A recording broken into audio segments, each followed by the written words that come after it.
Kumusta kayo? Pag-usapan natin ngayon ang isa sa mga pinakamabigat at pinakakilalang pagsubok sa bansa, siyempre, ang Philippine Bar Examinations. Ating silipin ang mga resulta ng 2025 bar at mas importante, yung mga kwento ng inspirasyon sa likod ng tagumpay ng ating mga bagong abogado. Okay, bago ang lahat, isang mabilis na paalala lang po, ang sumusunod na talakayan ay para sa pangkalahatang kaalaman lamang at hindi ito bumubuo ng anumang professional advice. Ayan, so ngayong tapos na yan, game na ba? Tara't himayin natin ang naging resulta ng 2025 Philippine Bar Exams at yung mga kwento sa likod ng bawat tagumpay. Simulan natin sa numero na kumakatawan sa libo-libong pangarap na sa wakas ay natupad. Sa taong ito, meron tayong 5,574 na mga bagong abogado. Isipin niyo yun, 5,594 na bagong pag-asa para sa hustisya sa ating bansa. Grabe!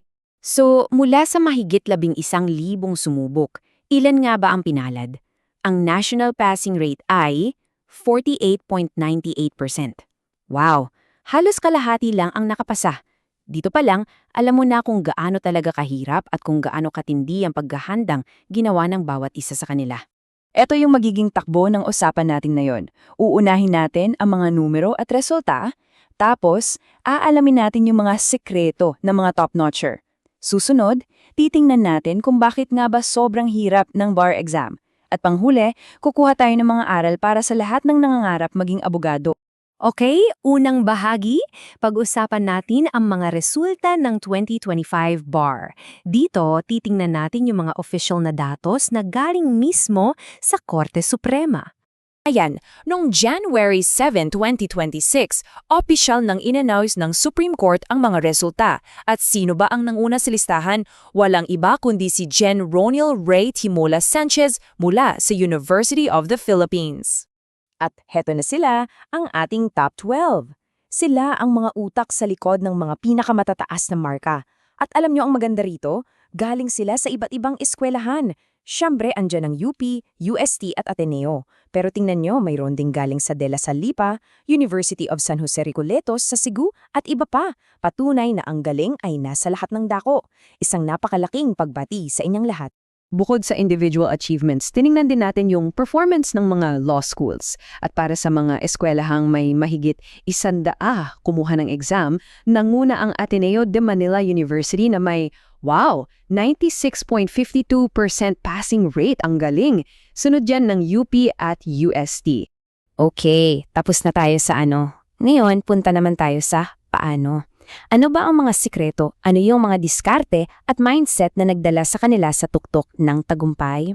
Unang-una, at ito yung laging lumalabas sa kwento nila, hindi ito paramihan ng libro o reviewer, ito ay tungkol sa tamang diskarte. Quality over quantity, ika nga. Pakinggan nyo to, galing mismo kay Angelica Mitra, ang ating top 4. Sabi niya, hindi raw siya nag-hoard ng materials. Gets nyo? Imbes na malunod sa dami ng bagong babasahin, binalikan niya yung mga materyales na gamay na niya mula pa law school. Ang aral, master what you already know. Napaka-practical. So kung ibuod natin ang mga study habits nila, eto yon. Kailangan masigurong nadaanan lahat ng nasa syllabus. Bigyan ng extra time yung mga subject na mahina ka, magkaroon ng disiplinadong schedule tulad ni Joey Ompad na may 8-hour study plan araw-araw at tulad ni Johan Rafael Gata, isang reference lang per subject para hindi malito. Pero ang pinaka-crucial na payo, ang paghahanda para sa bar ay nagsisimula sa unang araw mo pa lang sa law school. Okay, pangalawang sekreto, ito ay tungkol sa pag-aalaga sa sarili. Uulitin ko, ang pag-aalaga sa sarili ay hindi luho kundi mahalagang bahagi ng paghahanda. So, ang tanong, kailangan mo bang mag-aral 24/7 para pumasa? Ang sagot ng mga top-notcher, isang malaking hindi! Ang ganda ng sinabi ni Al Francis Cabungcal, top 13. Hindi raw siya nagkakape at hindi nagpupuyat. Pag inaantok, anong ginagawa niya? Natutulog siya. Kasi para sa kanya, ang pahinga ay hindi katamaran. Parte ito ng paghahanda. Tandaan niyo yan. Ito ang isa sa pinakamagandang paliwanag na narinig ko na payo rin ng marami sa kanila. Tulad ni Patrick Navarro. Ang 4 na taon mo sa law school, yan ang panahon para magtayo ng pundasyon, para intindihin ang mga konsepto. Ang bar review, hindi yan para matuto from scratch. Para yan sa pagpapakinis, pag-recall, at pag-fine-tune ng mga alam mo na. Ngayon, lumayo muna tayo ng kaunti. Bakit nga ba may ganitong reputasyon ang Philippine Bar? Bakit sinasabing isa ito sa mga pinakamahirap na professional exam sa buong mundo? Well, by definition, ito ay isang professional licensure exam na pinapatakbo ng Korte Suprema mula pa noong 1901. Sa madaling salita, ito ang nag-iisang gate para malaman kung sino ang pwedeng maging abogado sa Pilipinas. At heto ang matinding ebidensya kung bakit ito mahirap. Tingnan niyo ang passing rates over the years. Parang roller coaster, di ba?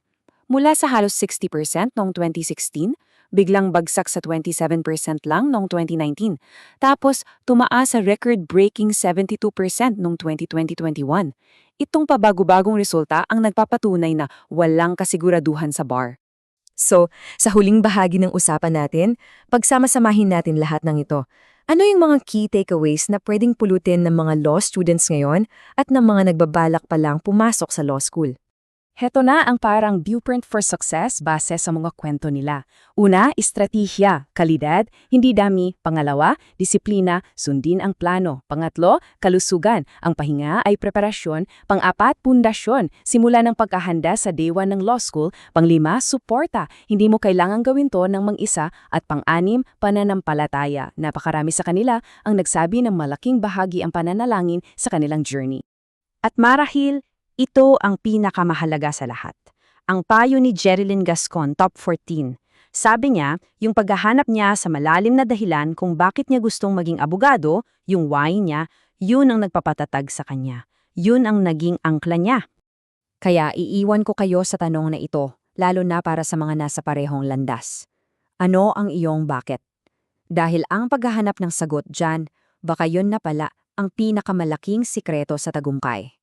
Ayan, kung nag-enjoy kayo o may natutunan sa ating usapan ngayon, please pindutin nyo na yung like button, mag-subscribe sa channel, i-on ang notifications at syempre, i-share nyo ito sa iba pang maaring makinabang. Para sa marami pang ganitong kwentuhan, manatili lang kayong nakatutok sa aming channel.